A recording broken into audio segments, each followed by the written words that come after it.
Всем привет, меня зовут Владимир, я живу в городе Новосибирске и сотрудничаю с компанией Финика.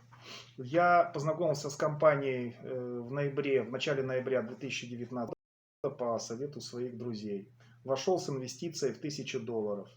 На сегодняшний день, а сегодня 20 февраля 2020 года, мои результаты следующие.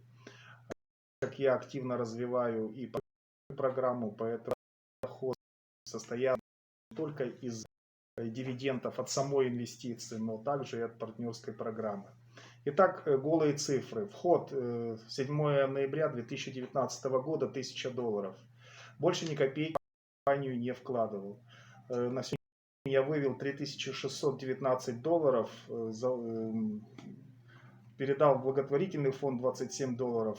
Депозит у меня сейчас составляет уже $3000 за счет реинвестиции средств. И на балансе в кошельке $546. Итого мой чистый доход составил $6192. Я рекомендую всем как минимум присмотреться к этой компании, не рубить сгоряча, разобраться. И если вам это подойдет, то милости просим в нашу компанию. Всего доброго.